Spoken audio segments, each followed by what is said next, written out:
And Curtis, go ahead and get started, please. Hey, AB, we've talked so much about your ability to impact the game in other ways besides scoring. And you obviously did a lot of scoring in Maui. I'm just curious, did you go into the tournament with, maybe a mindset of being more aggressive, looking for your shot, or is it just something that kind of came within the flow of the games?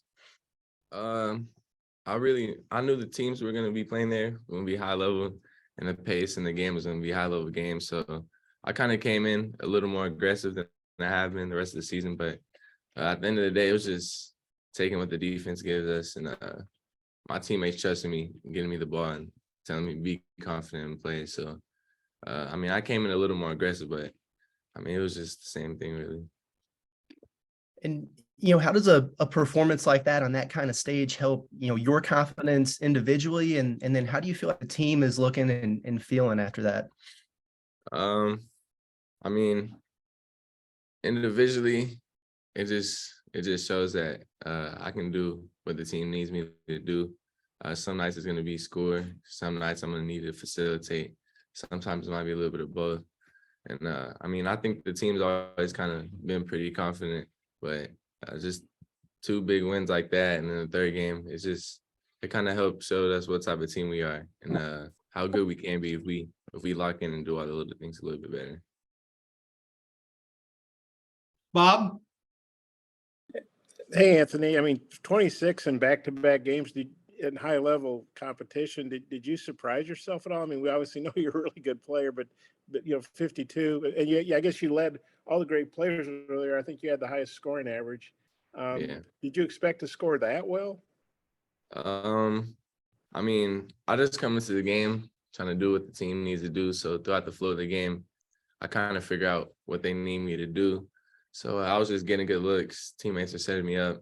And I didn't really surprise myself. I kind of know, like, whenever the team needs me to score, I'm going to score and be aggressive in those big games. So it wasn't really a surprise. It was more just my teammates trusting in me and just helping me get easy looks. Well, one basket you didn't hit was that one at the end of regulation, and Kamani said on the radio that he told you guys, "Hey, take the shot with a little bit of time left. Give me a chance to get in there." What'd you think of that play he made? And was that in the back of your mind? If I miss this, Kamani might stick it back. It was game-saving play, big play. He hadn't really played a lot the whole tournament, but he kept a good mindset and came in and made a huge play. So, going to the rim, Kamani in the game, it's kind of a little bit of a safety valve because, if there's time, he could possibly get the rebound. So shot went up. It kind of fell a little off, so I kept going, but Kamani got that board, and it was big for us. And then we saw Nick on the bench. He was pretty active. I guess his knee must be feeling a little bit better, but how would you say Nick's doing? I'm sure he's anxious to play, but how would you say he's doing, and how would you say you guys have done without him? You've done pretty well, it looks like.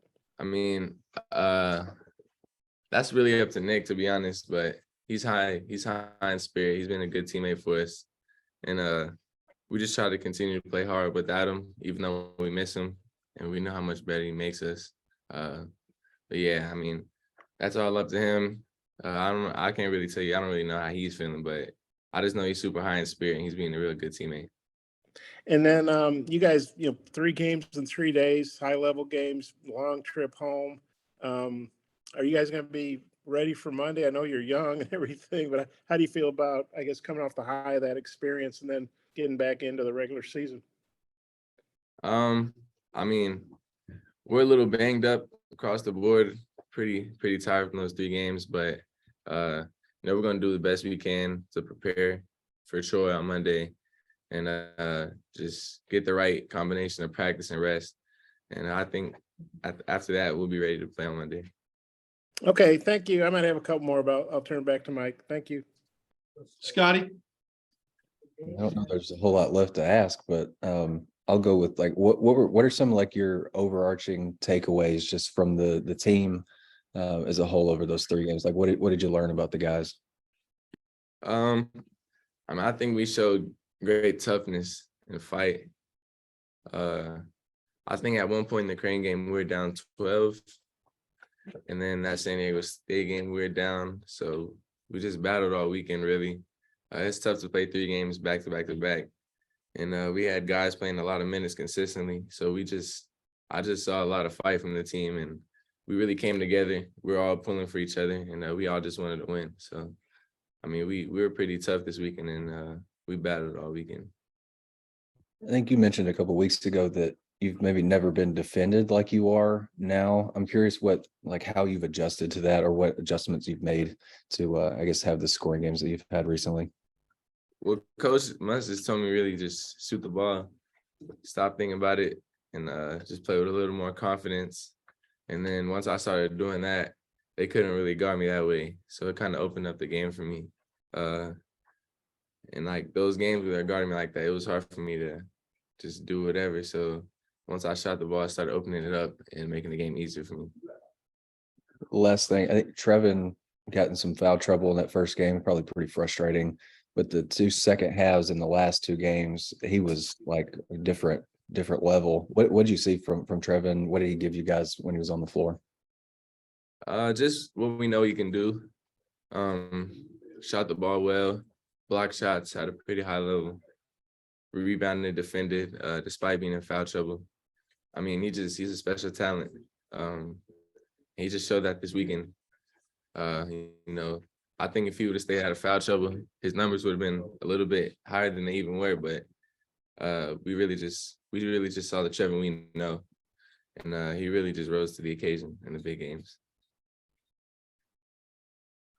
Any other questions for Anthony?